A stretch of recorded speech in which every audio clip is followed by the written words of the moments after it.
Hey guys, good morning, good afternoon, good evening, whichever applies to you. Welcome back. If you're new here, my name is Julia. I'm a contemporary singing specialist based in Australia, and today I am reacting to a very unique performance of Bring Me to Life by Evanescence. Now, I'm super familiar with this particular song because I grew up listening to Evanescence, so I do know what Amy Lee sounds like. But I thought I'd use this opportunity to listen to a group that I actually haven't listened to before, and that is Wagakki Band. They are from Japan, and this is a performance with Wagakki Band performing Bring Me to Life with Amy Lee from Evanescence. So without further ado, let's get into this.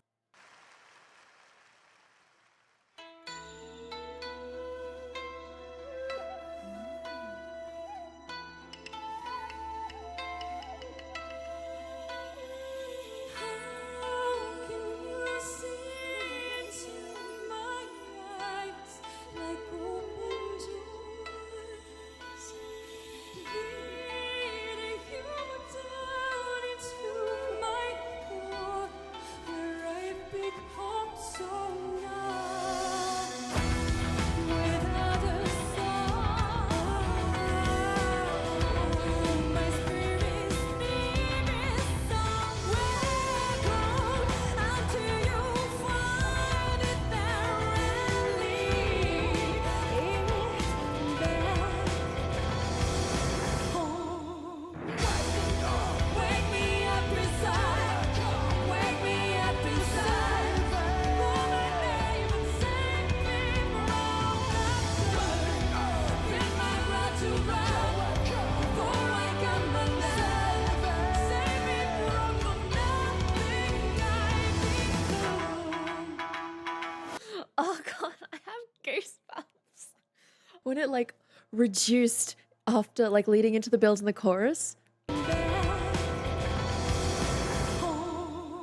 all the little the goosebumps on my hairy arms, just like oh, this is cool. I'm really enjoying this. I can't help but obviously draw parallels between Amy's approach and the lead singer of Wagakki Band. I'm just going to pull up her name so that I don't keep referring to her as that. Yuko. Okay, cool. So I can't help but draw parallels between obviously Amy's approach and then you have Yuko's approach because Amy's voice has a lot of this darkness, almost tongue-rooty tension kind of depth to it, which is perfect for the style of singing that she performed with Evanescence because it just fit together so perfectly because it wasn't just deep and dark. It also had range, it had vibrancy when it was necessary. And I can still hear those things in Amy's performance here. We still have that darkness, a little bit more of a covered quality to Amy's singing. And I do think that that is probably from her tongue sitting further back into her mouth. We get this covered element to the singing, but we have that darkness and that depth that you, the moment you hear it, you know it. If you've listened to Evanescence before, you know who it is. It's her voice, and I think it's great that despite the fact that it has been a while since that song came out, she still sounds very similar to actually what was on the recording. So, I mean, it's usually a good indicator that your singing technique has some longevity to it, right? There are some moments there where you can hear her making slightly different choices. So, making something sound a little bit more breathy in parts where maybe it was a little bit stronger on the original track, but it all works in performance. And I feel like that breathiness sits really well into the instrumental elements that have been introduced because she's performing it with a band that likes to involve traditional, I guess you could say, stylings. I don't want to speak too deeply on that because I don't know enough about it, but when you hear it, you go, yeah, okay, that to me seems very traditional, very like Japanese folk kind of style. So I think this is sounding really, really cool. Contrast that to Yuko's vocals, which have a lot more of that brighter, more metallic-y, it almost like cuts through the mix of sounds with quite a bit of ease. We have that contrast of something that's darker and still energetic. And then we have something that's, it's not necessarily like a very high sound, but there's a very direct energy in Yuko's vocals, which are cutting through all of the instrumentation around her, which I guess is a benefit of having sung with these instruments before, is just like how Amy's voice was perfect for when she was singing with Evanescence, Yuko's voice matches all these instruments that are around her really well and it's cutting through there. We get a little bit of that wider vibrato, which I've spoken about before in my bandmade reactions. It sounds really, really cool. And we immediately get that powerful quality from Yuko's sound because of where she's placing it. It's very direct and bright, and it lends itself to a perceived strength without her necessarily being in like a full blown wide belt quality. Does that make sense? Like we have that beautiful comparison there between the two vocalists. I do want to go back just quickly and listen to that growl in the chorus before I try and draw any opinions on that. My spirit somewhere cold until you find it there and leave it back home. Wake me up inside, wake me up inside. Call my name and save me from after. Bring my blood to run, before I come alive. Save me from the nothing I become. Cool. Yeah, okay, so I'm not going to comment on the growl yet until I've heard it a few more times coming through. Um, yeah, I like his belt. I like his belt, but I'm just going to hear what else he might do with that growl as we continue on into the performance. I am loving this arrangement with all of the traditional like folk instruments. This is so cool. It just I want to go back. I want to go back again for that where it's all silent, but we have to keep going. Oh gosh. Save me from the nothing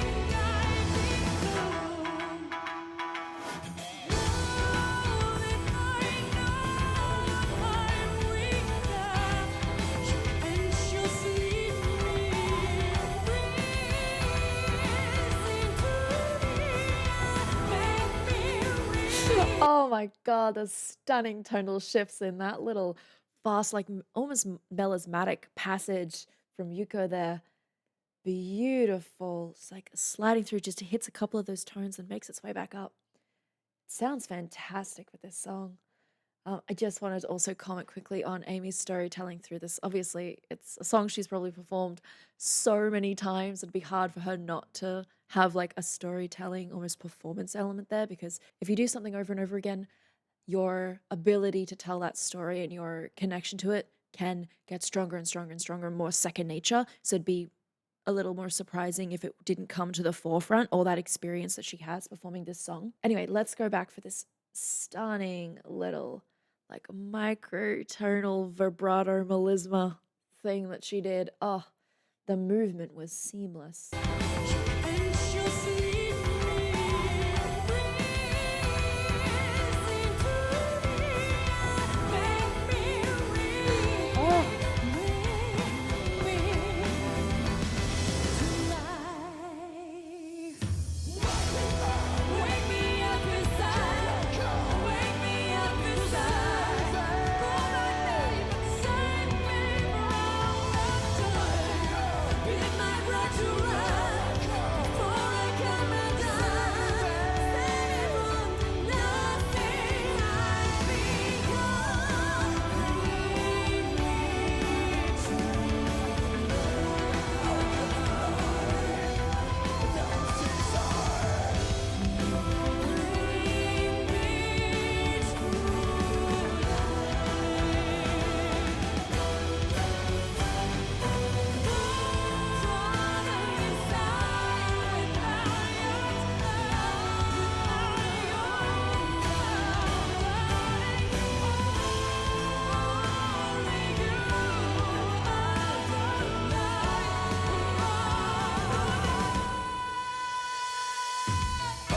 okay. Before we dive into this one, I was like, do I do the crime of pausing during that build? Do I? And I was like, I maybe shouldn't. I shouldn't do that because I know where it's going. The best part of reacting to a song that you know the format of is you can choose where to pause. That would have been a crime for me to pause in that build.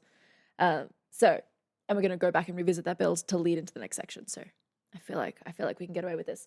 I just wanted to go back to this because you can really hear how Amy uses her tongue root to get those darker qualities through there. It's almost like a little bit of like a Kermit the Froggy type sound, and she's able to keep her tongue root back, but still keep an open sound. Sometimes if your tongue root's too far back, it can trap the sound in your throat. For her, it's lending towards that. It's lending towards the timbre that we're used to from her. But just be careful. If you use too much tongue retention and you haven't made other adjustments, the sound can get stuck and sound muffled. So I just wanted to go back and listen to that so you can hear how she's using her tongue root through here.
Oh, Amy.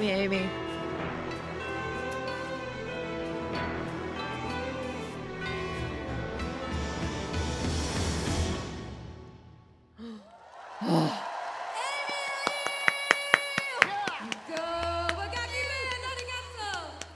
Arigatou gozaimasu! Minasan, okina! Seien Oh, wow. I loved this song when it came out. Oh my goodness. Loved it. I really enjoyed this arrangement of Bring Me to Life with those traditional instruments. The guy going crazy on it looks like a giant recorder. I'm going to call it a flute. Loved that, as well as the integration of the strings. How it all meshed together was just ace. I must admit, I would have liked, and I mean, a year ago, I would not have said this, but I would have liked to hear some of those growls come through a little bit more in the mix. And I don't know if that's a performer thing or if that is someone on the tech side thing. I don't know. But I found the male vocalist, his belt came through nice and clear, sounded great, worked really well with the arrangement. I lost some of the growling qualities, which, I mean, even 6 months ago, someone was like, hey, do you want the growls to be up more? I'd be like, I don't know. Now I want to hear them. I want to hear it because growls can have so much impact. And in the original recording, they had some impact as well. So in a live setting, I would have loved a little bit more of that contrast between the lead lines and then, of course, those growls, just a touch more. I know that they're not super loud in the original recording of this particular piece, but I basically lost them at times, and that to me is unfortunate. But that is just me. And again, I don't know if that's a performer thing because I haven't listened to this band, so I'm not going to make comments on someone's technique on something in a song that is not theirs when I haven't watched anything else that they've done. So I don't know if it's an artist thing. I don't know if it's a tech thing. I can't answer that question. That's from my observation of this. I probably would have liked a little bit more presence of the growls coming through in the mix. Let me know if you disagree with me or not down in the comments below. But overall, I seriously loved this. This was such like a nostalgia hit, but it also meant that I got introduced to a brand new group who I am definitely going to go check out. Yuko's vocals were really powerful, and her flexibility as she's moving through her range introduces something new to my ear because she's doing things I'm not accustomed to hearing in your Western performers. And I hear some of the vibrato tendencies in other Japanese artists. So when I'm listening to Lisa, when I'm listening to Bandmate, I can hear some of the vibrato tendencies in there, not to the degree that Yuko does. She's like a little flexible little weapon moving through her vibrato there, giving us all these different kinds of lovely little microtonal shifts going through there. That was really, really cool. And I like hearing new things that sort of challenge my perception of what people can do with their voices and ignite that curiosity on how are they doing that. That is so cool. Anyways, breaking down her setup for the majority of that song, however, we get a lot of those brighter tonalities coming through. I would say it's first register into a mix as opposed to it being purely first register all the time. I would still say it's more on that heavier mix, but it's really hard to tell when someone's placement is so far forward and so resonant. They could really go anywhere. And if they can maintain that resonant quality of the sound, it becomes really difficult to tell just when they're fully first register, when they're mixing.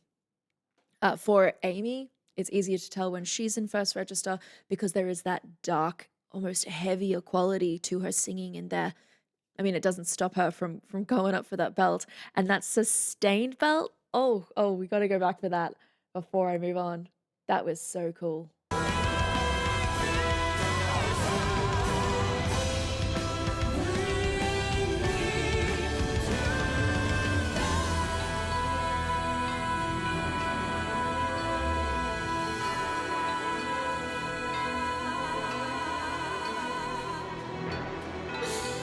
Sweet Jesus, she holds it for 16 counts. Oh, oh my goodness. What an absolute tank. The ambience of it, the way in which the piece was interpreted for different instrumentation. I imagine the energy in that space would just, it feels like there are ghosts that are going to come out of it, like something is being resurrected. So in my head, I'm like, oh yes, these instruments are automatically associated with something a little that sounds a little bit more spiritual, feels a little bit more spiritual, sorry. So the aesthetic, the oral aesthetic of it, the atmosphere, I'm sure would be incredible to be a part of. Well, it was great to hear Amy's voice and to know that the things that you can identify about her voice are still working so consistently for her further on into her singing career. Like she's not really lost any of the tones that we associate with her. I think the tongue root is a little bit heavier in parts now compared to what I remember. But that being said, I haven't listened to the original track recording for years. This is just based off my memory of having listened to it over and over and over and over and over and over again because I loved this song. So yeah, this is great that there are still things that I would absolutely identify as, this is the voice of Amy Lee. I can still hear in this performance, and she's still doing incredible things vocally. We've got belting happening. We've got that storytelling coming through in the verses and in the build up into the chorus. We've got that crazy extended note at the end, like 16 counts. Are you nuts? That's a long time to be sustaining a belt. And if you were listening to not just the beginning of the belt, but towards the end, it tapers, it never constricts. Just some really, really good choices through there to navigate the belt, particularly a sustained belt. And I do think that Amy and Yuko's voices together sounded really, really good. It didn't sound out of place to have the second vocalist in there trading lines with Amy because she brought something that was different but still met the energy necessary for the piece. I don't think there's much point in bringing up any of the articulation in a negative light because in all honesty, they're a Japanese band who I'm assuming perform mostly to Japanese audiences, and this happens to be an English song. Yuko's pronunciation was pretty darn good. Like 98% of the time, as an English listener who knows these lyrics, I thought it was really spot on and was super impressed with her pronunciation. Were there times where there was a word here and there from her, which the articulation didn't quite wrap around completely? Yeah, but big whoop, I can understand the word. It doesn't matter. The male vocalist pronunciation at times, it is what it is. Are there things that you can do to improve your pronunciation if you are a non-English speaker? Absolutely. And if you're interested in those kinds of things, I'm more than happy to comment on that at a later point in time because for this performance of the one-off, I'm certainly not stressed about not having heard the words. Perhaps you guys feel a little bit more strongly about the articulation through there, but he's not the lead vocalist. The lead vocalist handled the articulation really well. And let's be real, his main role is just so that we hear the call and response happening in the chorus. That's what we're mostly listening for, is for that save me part. So are there things you can do? Absolutely. I'm not stressed about it. That is where I'm going to leave that one today. If you enjoyed this video, please be sure to give it a like, click the subscribe button and the bell notification beside it for more just like this one. If you want me to react to more Evanescence Amy Lee, let me know down in the comments. I will hopefully be able to check out some more from Wagakki Band, because I certainly got some interesting musical feelings watching this performance and hearing that arrangement. So anyways, that is this one. I hope you're staying safe. I hope you are staying healthy, and I will see you next time. Bye.